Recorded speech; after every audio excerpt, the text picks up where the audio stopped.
प्रिय छात्राओं, मैं डॉक्टर मधु भारद्वाज आज आपके सामने एमए उत्तरार्ध की द्वितीय प्रश्न पत्र के लिए आधुनिक काव्य में कामायनी में श्रद्धा सर्ग में व्याख्या की कुछ पंक्तियां हमने आज चयनित की हैं। दुख की पिछली रजनी बीच, ये हमारी काव्यात्मक पंक्तियां हैं।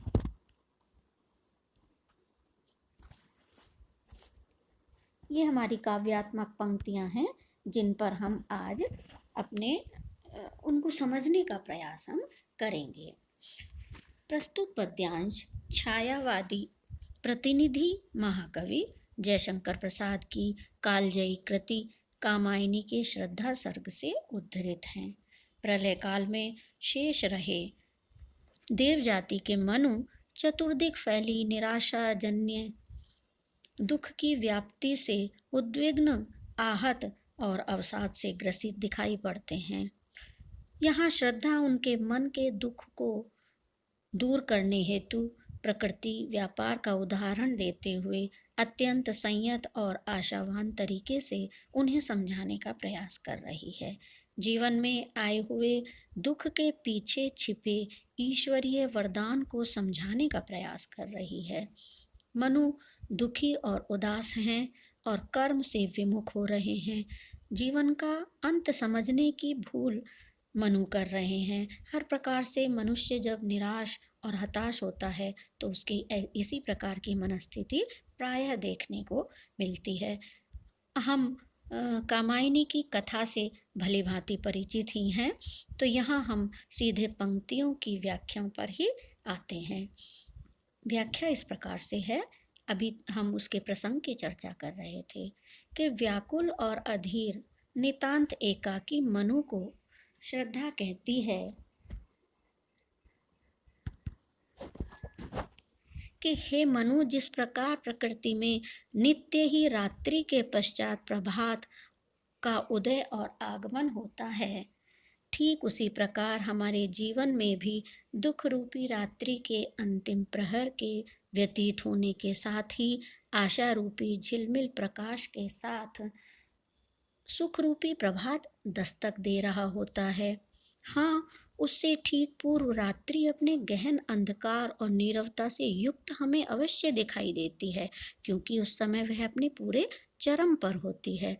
लेकिन नीले और झीने अंधकार के पर्दे के भीतर ही प्रभात रूपी सुख स्वयं को छिपाए हुए भी रहता है और अंधकार और निराशा की धीरे धीरे समाप्त हो रही घड़ियों के साथ ही जीवन में सुख रूपी प्रभात का प्रसार भी कहीं हो रहा होता है। यही दुख की घड़ियां हमारे लिए विशेष परीक्षा का समय भी होती हैं और कभी कभी तो मन इतना विचलित हो जाता है कि मानव कर्म क्षेत्र से पलायन करने तक की सोच लेने लगता है, जबकि मंगलमय नव प्रभात हमारे सामने उदित होने को हो रहा होता है। बस अपने सुखगात पर एक झीना जो आवरण है उसके ऊपर, जिससे वह अस्पष्ट रहता है, भ्रम की स्थिति रहती है। इस कारण हम उसे समझ नहीं पाते हैं। यहाँ हम एक विशेष बात ये भी है कि यहाँ इसका यदि हम दार्शनिक पहलू देखें तो जीवात्मा अपने इर्द गिर्द एक माया के और अज्ञान के आवरण के भीतर अपने को बंधा पाती है और उससे बाहर वो सत्य के दर्शन नहीं कर पाती है।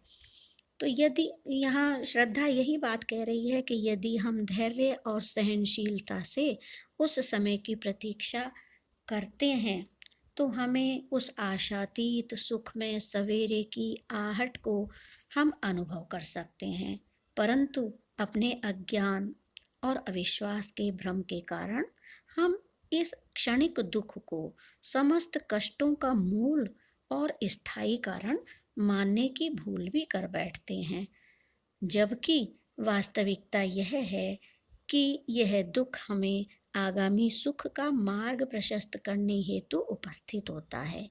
इसके पीछे ईश्वरीय सत्ता का एक रहस्यमय संकेत भी है, जिसे समझने की बहुत ही आवश्यकता है।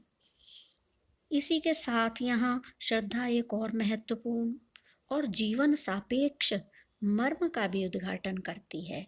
वह कहती है, वो सुख जो अपने आप में एकाकी है। ये कहना चाहती है कि वो सुख तो वास्तव में कुछ है ही नहीं, जिससे पूर्व हमने दुख को ना झेला हो या हमने सुख की प्रतीक्षा ना की हो, या जिस सुख को प्राप्त करने की प्रतीक्षा में हमने सही दिशा में यानी कर्म क्षेत्र में उद्यम न किया हो। धूप की तपन के बाद ही जैसे वृक्ष की छाया का मोल समझ आता है, या तपन से विदीर्ण पृथ्वी ही बरखा के मोल को समझ सकती है, और नवांकुर के प्रस्फुटन के आनंद का भी अनुभव वही कर सकती है। एकांगी सुख का जीवन में कोई भी मोल नहीं है। इतनी महत्व की बात यहाँ श्रद्धा मनु को समझाना चाहती है, और ये हम सभी के जीवन की सफलता का आधार भी है। इसलिए ईश्वर यदि हमें कष्ट और दुख देता भी है तो हमें सहर्ष स्वीकार करके उसे दूर करने का प्रयास करना चाहिए। सही समय की प्रतीक्षा करनी चाहिए, बिना धैर्य खोए। यहाँ धैर्य ही एक सफल व्यक्ति की पूंजी और कुंजी, रहस्य की कुंजी भी मानी गई है। इस ईश्वरीय अभिशाप के पीछे छिपे हुए मंगल वरदान को देखने की शक्ति भी तो हमें धैर्य से ही प्राप्त होती है। तभी क्षणिक दुख के पश्चात सुख का संचार जीवन में होता है, और वही स्थायी होता है। यहाँ इसके साथ ही श्रद्धा काम भावना की ओर भी, यानी प्रेम की भावना की ओर भी संकेत करती है, और कहती है कि हे मनु, जिस काम भाव से आज तुम झिझक रहे हो या काम भाव को तुम अभिशाप समझ रहे हो, वास्तव में वह अभिशाप नहीं है, क्योंकि हृदय में कामना या इच्छा जागृत कर दुख निवारण करने की प्रेरणा भी तो हमें वहीं से मिलती है। कर्म के प्रति प्रवृत्ति को की ओर हमें उन्मुख करती है। जीवन से हमें निराश और उदास नहीं, बल्कि उसके प्रति हमें प्रेरित करती है। इस प्रकार श्रद्धा मनु को दैनिक जीवन में हो रहे रात और दिन के क्रम के अनुसार, के जैसे रात्रि के पश्चात प्रत्येक रात्रि का अवसान होता है और प्रातःकाल का उदय होता है। वो प्रातःकाल जिसमें चारों ओर हमें आशा, ऊर्जा, स्फूर्ति दिखाई देती है और हम अपने कर्म में संलग्न होते हैं। उसी प्रकार से जीवन में दुख के पश्चात इसी प्रकार के सुख रूपी प्रातःकाल का या प्रभात का जो उदय है, वही हमारे जीवन में उत्साह का कारण भी होना चाहिए, और हम इसी उत्साह से भरकर अपने जीवन में कर्म क्षेत्र में यदि कर्म करेंगे तो निश्चित ही हमें सफलता मिलेगी। इस प्रकार से यहाँ श्रद्धा उसके मन में आस्था और विश्वास जगाने का प्रयास कर रही है, और अंततः हम देखते हैं कि उसमें मनु के भीतर श्रद्धा का जो अर्थ है वही एक तरह की विश्वास या आस्था का नाम है, तो उसमें वह पूरी तरह से सफल भी होती है। और यहाँ हमें ये संकेत भी मिलता है कि आगे चलकर कामायनी अपनी सही दिशा में इसका कथानक गमन करता है, और मनु अपने जीवन के लक्ष्य को समझने का भी प्रयास करते हैं। तो इस प्रकार से हमने इस व्याख्या में देखा कि श्रद्धा का हमारे जीवन में कितना अधिक महत्व है। श्रद्धा विहीन हो करके कोई भी मानव अपना जीवन सहज और सुखद जी नहीं पाता है।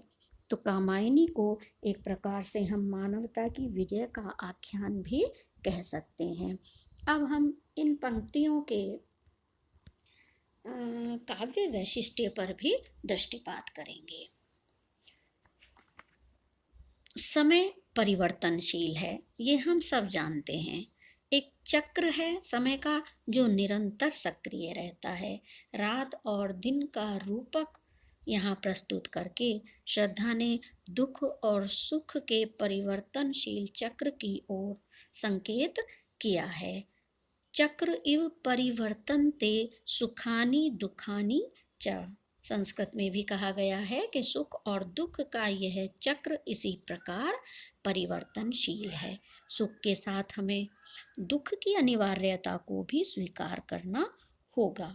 हम जानते हैं कि प्रसाद भी बौद्ध दर्शन से बहुत अधिक प्रभावित रहे हैं, लेकिन मनुष्य की वैचारिक जो विकास यात्रा है वो निरंतर गतिमान रहती है, संशोधित होती है और एक निष्कर्ष की ओर गमन करती है। तो हम पाते हैं कि कामायनी में प्रसाद जी का जो जीवन दर्शन है वो भी अपने आप में बहुत स्वस्थ और संतुलित है। तो यहाँ वो कहते हैं कि सुख के साथ हमें दुख की अनिवार्यता को स्वीकार करना होगा, यानी यहाँ प्रसाद जी बौद्ध दर्शन के एकांगी पक्ष को समरस बनाने का भी प्रयास कर रहे हैं।